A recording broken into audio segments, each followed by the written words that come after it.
नमस्कार और the deep dive में आपका स्वागत है। आज हमारे सामने जो नोट्स है वो हमें भारत के सबसे महत्वपूर्ण दस्तावेज यानी हमारे संविधान के जन्म की कहानी बताते हैं। जी। ये सिर्फ तारीखों और नामों की लिस्ट नहीं है, ये एक नए देश की उम्मीदों और इरादों की कहानी है। बिल्कुल। हमारा मिशन इन नोट्स में दिए गए हर एक बिंदु को गहराई से समझना है, ताकि ये साफ हो जाए कि कैसे एक गुलाम देश ने दुनिया के सबसे बड़े लोकतंत्र का, एक तरह से कहें तो नियम ग्रंथ तैयार किया। हाँ, और ये सिर्फ परीक्षा के लिए नहीं बल्कि एक नागरिक के तौर पर जानने के लिए भी बेहद जरूरी है। सही बात है। तो चलिए एकदम बुनियाद से शुरू करते हैं। तो सबसे पहली और बुनियादी बात, संविधान आखिर है क्या? इसे देश का सर्वोच्च कानून या सुप्रीम लॉ कहा जाता है, लेकिन आम भाषा में इसका मतलब क्या हुआ? इसका सीधा सा मतलब है कि ये देश की वो सबसे बड़ी रूल बुक है जिससे ऊपर कुछ भी नहीं है। कुछ भी नहीं? जी। न कोई सरकार, न कोई नेता, न कोई और कानून। देश का हर कानून इसी संविधान से अपनी शक्ति लेता है और मतलब इसी के दायरे में रहकर काम करता है। ये वो धुरी है जिस पर पूरा देश घूमता है। अच्छा, तो ये रूल बुक करती क्या है? नोट्स में इसके 4 मुख्य काम बताए गए हैं। पहला है सरकार के अंगों की शक्तियों से जुड़ा। हाँ, इसका पहला काम है सरकार के 3 हिस्सों, कार्यपालिका यानी जो कानून लागू करती है, विधायिका जो कानून बनाती है, और न्यायपालिका जो न्याय करती है। इनके बीच काम का बंटवारा करना, कौन क्या करेगा, किसकी कितनी ताकत होगी, ये सब संविधान ही तय करता है, ताकि कोई कंफ्यूजन ना हो। बिल्कुल। और यहीं पर दूसरा काम आता है जो मुझे बहुत दिलचस्प लगता है, इन अंगों पर प्रतिबंध लगाना। हाँ, मतलब ताकत देना और फिर उस पर लगाम भी लगाना। यही तो इसकी खूबसूरती है। संविधान सिर्फ असीमित शक्ति नहीं देता, वो एक लक्ष्मण रेखा भी खींचता है। अच्छा, ये सुनिश्चित करता है कि सरकार का कोई भी अंग तानाशाह न जाए। ये एक तरह का चेक एंड बैलेंस सिस्टम है जो लोकतंत्र को जिंदा रखता है। तीसरा काम सीधे हम नागरिकों से जुड़ा है, हमारे अधिकार और हमारी आकांक्षाएं। बिल्कुल। संविधान हमें मौलिक अधिकार देता है, एक गारंटी कि हमारे साथ अन्याय नहीं होगा। लेकिन ये उससे भी ज्यादा है, ये हमारी आकांक्षाओं को भी आवाज देता है कि हम एक देश के तौर पर कैसा समाज बनाना चाहते हैं। हाँ, जहां सबको न्याय, आजादी और बराबरी मिले। और चौथा काम है आदर्शों को स्थापित करना, जिन्हें सरकार को हासिल करना है। सही कहा। ये आदर्श हमें संविधान की प्रस्तावना और डीपीएसपी यानी राज्य के नीति निदेशक तत्वों में मिलते हैं। ये सरकार के लिए एक नैतिक दिशा निर्देश की तरह है कि आपको देश को इस दिशा में ले जाना है। ये एक तरह से देश का मिशन स्टेटमेंट है। तो ये तो हुई परिभाषा और काम। अब उस प्रक्रिया पर आते हैं जिससे संविधान बनाने वाली सभा की मांग उठी। इन नोट्स के मुताबिक इसकी जड़ें तो आजादी से काफी पहले की है। हाँ, इसकी एक लंबी कहानी है। अगर हम पहला खाका देखें तो 1928 की नेहरू रिपोर्ट में इसकी झलक मिलती है। मोतीलाल नेहरू की अध्यक्षता वाली रिपोर्ट। जी। उस रिपोर्ट ने पहली बार भारत के लिए एक संवैधानिक ढांचे का प्रस्ताव रखा था। लेकिन एक अलग संविधान सभा, मतलब एक ऐसी बॉडी जो सिर्फ संविधान बनाने के लिए ही हो, ये विचार पहली बार किसने दिया? ये अक्सर पूछा जाता है। ये क्रांतिकारी विचार 1934 में मानवेंद्र नाथ रॉय यानी MN रॉय ने सामने रखा। उन्होंने कहा कि भारतीयों का संविधान भारतीय ही बनाएंगे, किसी और की दखलंदाजी के बिना। और ये विचार इतना शक्तिशाली था कि उसी साल भारतीय राष्ट्रीय कांग्रेस ने इसे अपनी आधिकारिक मांग बना लिया। जी। MN रॉय ने चिंगारी लगाई और कांग्रेस ने उसे एक राजनीतिक आंदोलन में बदल दिया। हालांकि इस मांग को मनवाने में 1 दशक से ज्यादा लग गया। आखिरकार 1946 में कैबिनेट मिशन योजना के तहत इस सपने को हकीकत में बदलने के लिए चुनाव हुए। तो चलिए अब सभा के गठन पर आते हैं। 1946 में जब ये सभा बनी तो इसे लघु भारत या मिनिएचर इंडिया क्यों कहा गया? क्योंकि ये उस दौर में भारत की विविधता का सबसे बड़ा प्रतीक थी। इसका मुख्य उद्देश्य तो संविधान बनाना और सत्ता का शांतिपूर्ण हस्तांतरण सुनिश्चित करना था, लेकिन इसमें पूरे देश से लोग शामिल थे। अच्छा। हर प्रांत, हर रियासत, हर बड़े समुदाय का प्रतिनिधित्व था। इसीलिए इसे एक छोटे भारत की संज्ञा दी गई। और इसमें कुल सदस्य थे 389। ये आंकड़ा कैसे बना था? ये बंटवारा भी बहुत सोच समझकर किया गया था।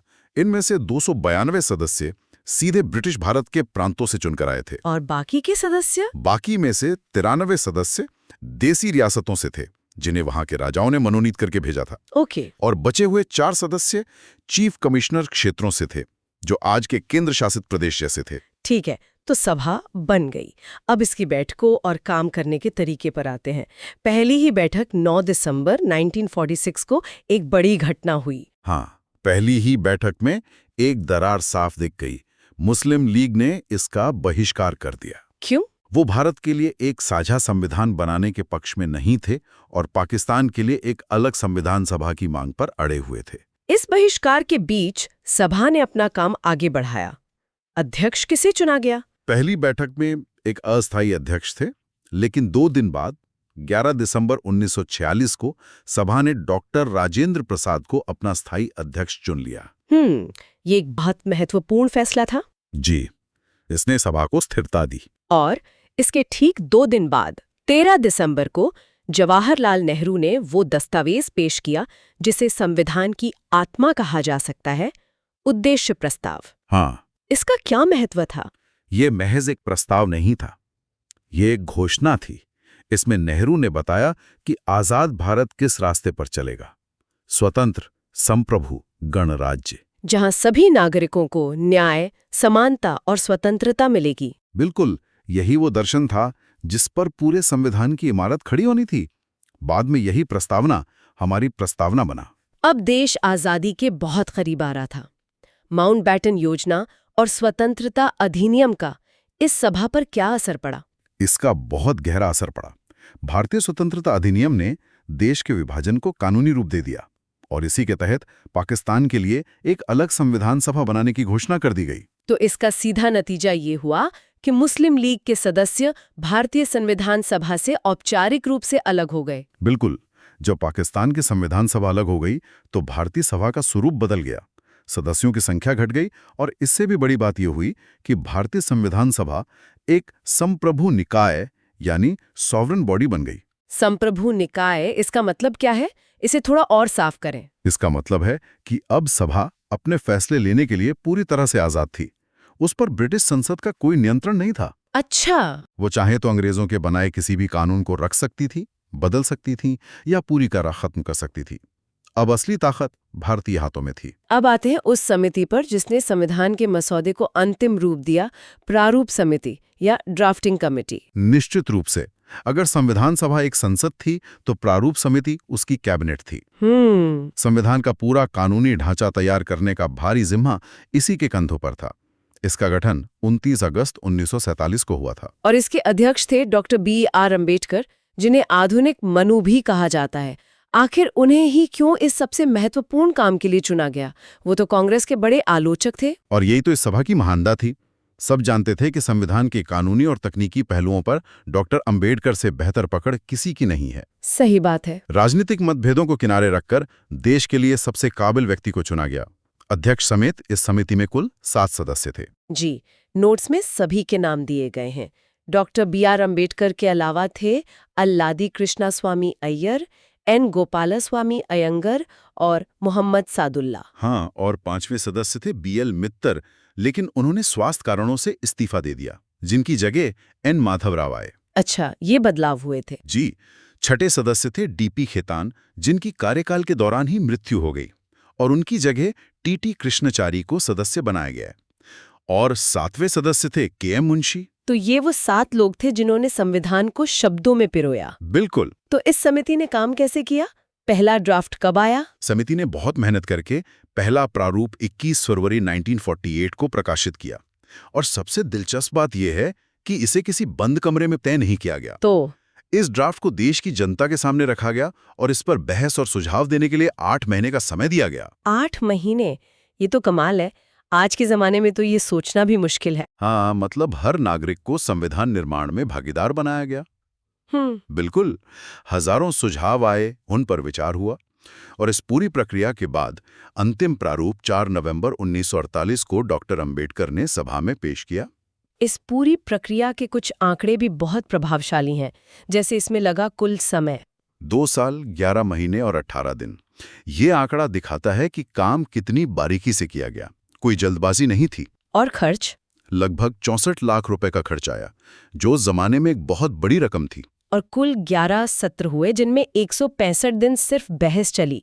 ये भी लिखा है कि अंतिम रूप देने से पहले लगभग 2000 संशोधन किए गए थे। जी, ये 2000 संशोधन इस बात का सबूत है कि ये एक जीवंत और लोकतांत्रिक प्रक्रिया थी।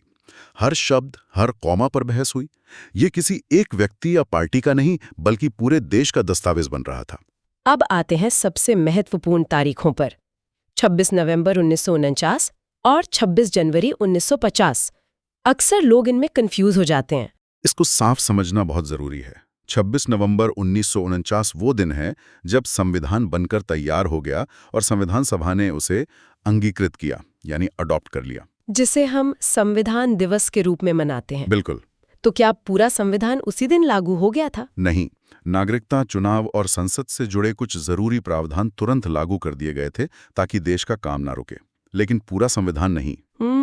उस दिन अंतिम प्रारूप पर 284 सदस्यों ने हस्ताक्षर किए, जिनमें 15 महिलाएं भी शामिल थीं। तो फिर 26 जनवरी 1950 को क्या हुआ?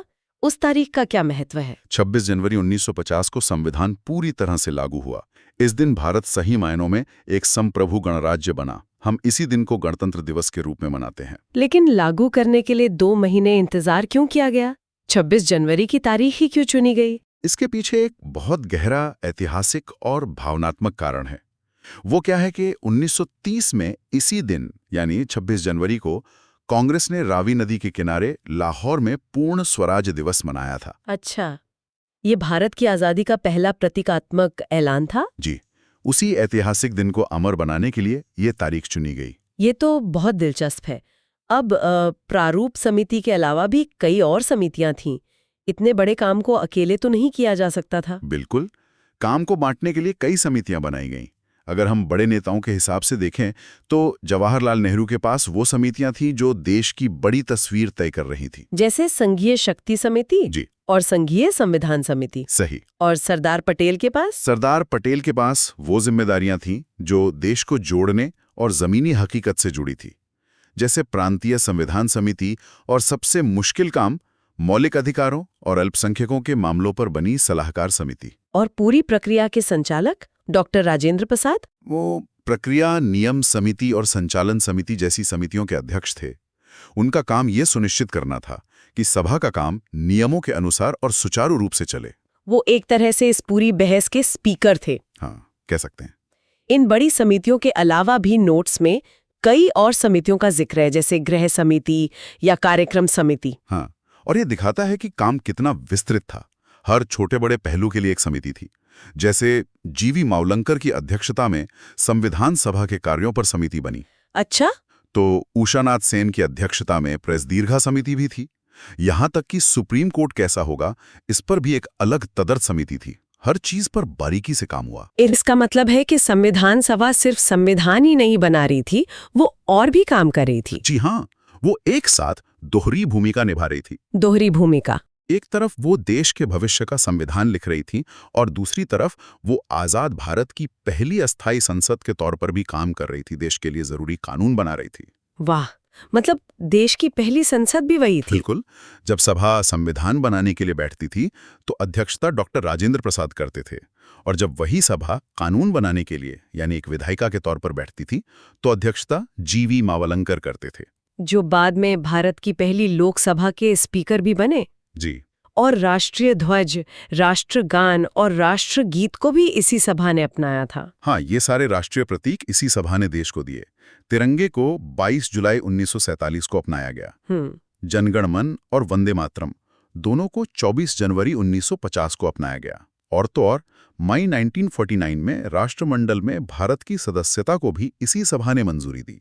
अब कुछ उन लोगों की बात करते हैं जो पर्दे के पीछे के हीरो थे। जैसे सभा के संवैधानिक सलाहकार कौन थे? ये एक बहुत महत्वपूर्ण नाम है, BN राव।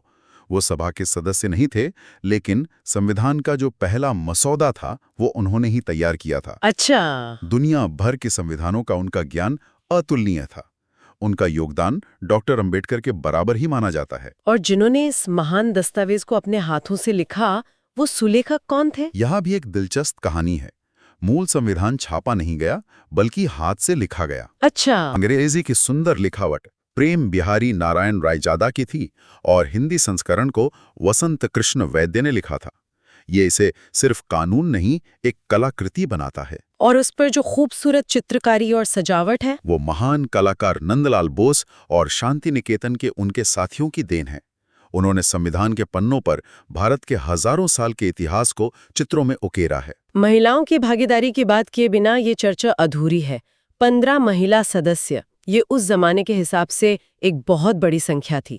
ये सिर्फ संख्या नहीं थी, ये एक शक्तिशाली संदेश था। सरोजनी नायडू, सुचेता कृपलानी, विजयलक्ष्मी पंडित, राजकुमारी अमृत कौर जैसी हस्तियां इसमें शामिल थीं। जी, ये इस बात का ऐलान था कि नए भारत के निर्माण में महिलाएं बराबर की भागीदार होंगी। बिल्कुल। और इसमें बेगम एजाज रसूल का नाम भी है, जो एकमात्र मुस्लिम महिला सदस्य थीं। जी, और दक्षायनी वेलायुधन जैसी दलित महिला सदस्य भी थीं। हाँ, ये विविधता ही इस सभा की असली ताकत थी। हर आवाज को जगा दी गई थी। तो अंत में इस पूरी प्रक्रिया से जो संविधान बनकर तैयार हुआ, उसकी प्रकृति या उसका स्वभाव कैसा है? इसे समझना बहुत जरूरी है। सबसे पहली बात, ये एक लिखित संविधान है, सब कुछ साफ साफ लिखा हुआ है। दूसरा, इसमें शक्तियों का बंटवारा कठोर है ताकि केंद्र और राज्यों में टकराव ना हो। और न्यायपालिका की भूमिका? इसमें एक स्वतंत्र न्यायपालिका की व्यवस्था है जो संविधान की रक्षक है।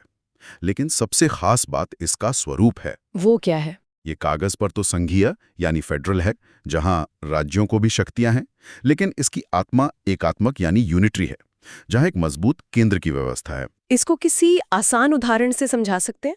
इसे एक ऐसे परिवार की तरह समझिए जहां हर किसी का अपना कमरा और अपनी आजादी है। ये संघीय व्यवस्था है। ओके। लेकिन घर के बड़े फैसले और नियम घर के मुखिया यानी माता पिता ही तय करते हैं। ये एकात्मक व्यवस्था है। भारत का संविधान इसी संतुलन पर चलता है। तो ये थी भारतीय संविधान के बनने की पूरी कहानी। एक विचार से शुरू होकर अनगिनत बहसों और करीब 3 साल की मेहनत से तैयार हुआ एक दस्तावेज जो आज भी हमारा मार्गदर्शन कर रहा है। बिल्कुल। ये कहानी हमें बताती है कि कैसे मुश्किल हालात में भी बातचीत और आपसी सम्मान से एक राष्ट्र का निर्माण किया जा सकता है। लेकिन यहाँ एक विचार जरूर छोड़ना चाहूंगा। बताइए। संविधान निर्माताओं ने हमें एक शानदार दस्तावेज तो दे दिया जो हमें अधिकार और आदर्श देता है। जी। लेकिन क्या हम एक समाज के तौर पर उन आदर्शों और आकांक्षाओं पर खरे उतर पाए हैं? क्या वो बराबरी और न्याय जिसका सपना उन्होंने देखा था, आज जमीन पर हकीकत बन पाया है? ये एक ऐसा सवाल है जिसका जवाब हम सबको मिलकर खोजना है।